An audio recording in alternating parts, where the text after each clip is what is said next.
think I will tentatively title this recording as Sex and Relationships and the Great Shift. However, there are so many pieces involved that ought to be woven into this talk. And because after the last working, my mind is barely functional, I will not be able to do it justice. So I make no promises as to where this goes. For any who don't know, who haven't been paying attention to me, this is the most important time of change in the history of this world. Not just of humans, but of everything. This is the awakening of consciousness of the planet. This is when we begin being able to read each other's minds and feel each other's feelings and to function as a world rather than as a bunch of savage animals attacking, killing, and stealing from one another. This is the time where humanity becomes sentient and the cool things start to happen. This is the time of the Great Shift.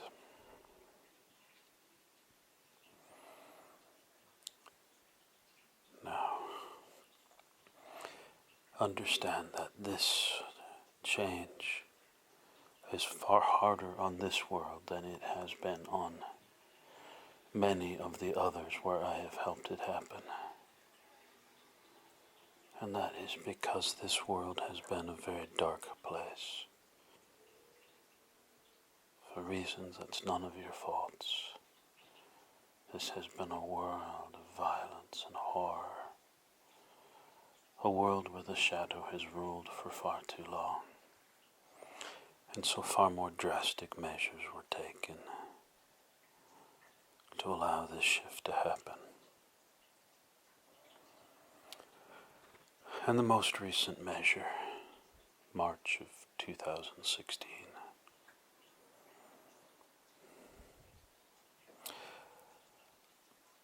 was to get rid of about a third of the world's population. And if anybody's paying attention, you'll say, wait, what? A third of the population of humanity left within this past week. Approximately a third. And the only reason you're not surrounded by bodies and funerals and so on is because when those people left, their spirit left, that which makes them real left. Just like in any death, the body dies, the person goes on forever.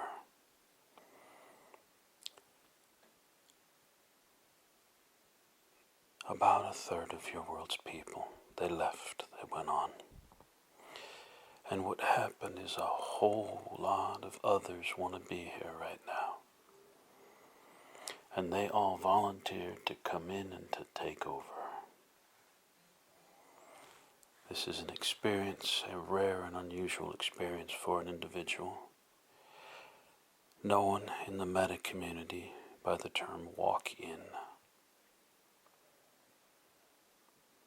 where one spirit leaves and another makes an agreement and comes in and takes over, finishes off that one's responsibilities, and then has the rest of their life to do what they wish. It's something that happens in very rare cases. It's happened only a few times in the history of humanity. And that's why this last week has been so strange.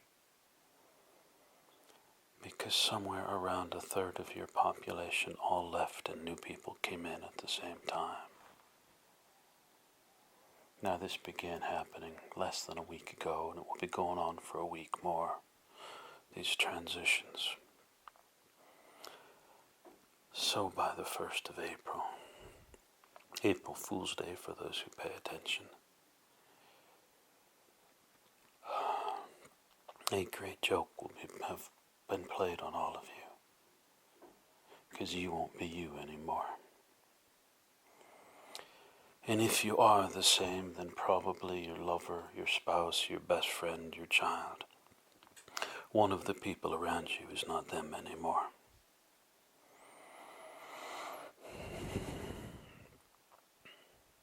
This isn't a bad thing. This is no different than taking a vacation rental in some tropical place and then leaving it and someone else takes over, or buying a used car. The body means almost nothing. It's just a little sort of VR suit that allows you to come out and touch and taste and feel and smell. But it's not you. And it's no big deal that a third of you left, and almost all of those people were immediately replaced by those willing to come in and take over. Now, if you're smart, you won't believe a word I'm saying. I disapprove of belief. Belief inherently is soul-destroying, cripples your ability to think and to feel and to perceive on your own. Don't believe what I'm saying, just start watching. Watch the people around you and see if they suddenly like foods they've never liked before. If they suddenly don't like going to places they've always gone to, if the way they talk changes, the way they walk. Maybe they had insomnia and they don't, or vice versa. A lot of these things come with the spirit, not the body. Just watch the people around you when you start noticing that someone you know well and have known for a long time is suddenly behaving like they're a totally different person. It's because they're a totally different person. And if you want to know if you've gone through this, my experience with it is that the best way to tell, other than waiting a year and looking back and seeing how much you've changed, the most expedient way to tell is to remember. Remember what you did 10 minutes ago. Remember what you had for breakfast. Remember something cool and amazing you did last week. And just walk back into your memories till you're about a month ago. You don't have to remember everything, just, the highlights. And what you will find, what I have always found, is that the memories you stored, whoever you currently are, you'll be able to access them and remember them. It's as if you can a little bit step back into that moment and smell the things, taste the things, feel the emotions. Memories are very real. But there will come a point as you walk backwards where suddenly the memories aren't real anymore. It's like reading it out of a book or watching it on a video recording. It's still the same memories, but you know when you had that experience it was amazing or it was terrifying. And you know that afterwards you thought about it several times, you dreamed about it, and yet now when you go back to it, it's a little cold and distant. It's not present, it's not yours anymore. It's like someone else told you a story and you remember their story. If you can find a moment like that, where all the memories before feel like they're someone else's, that's probably because they're someone else's. You have walked in. You're somebody new. And as somebody new,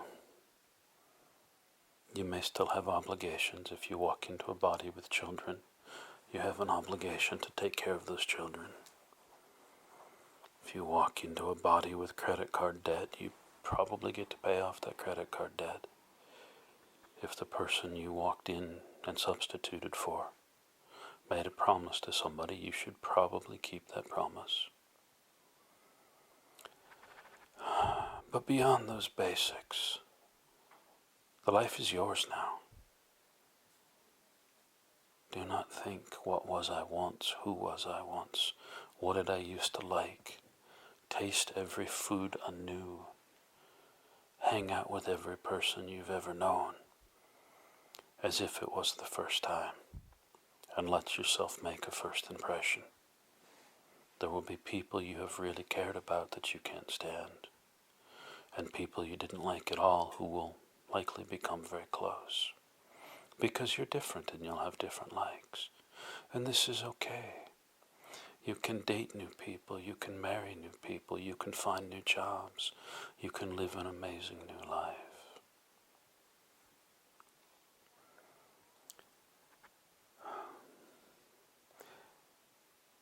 Now, if anybody can't accept this idea, that's fine.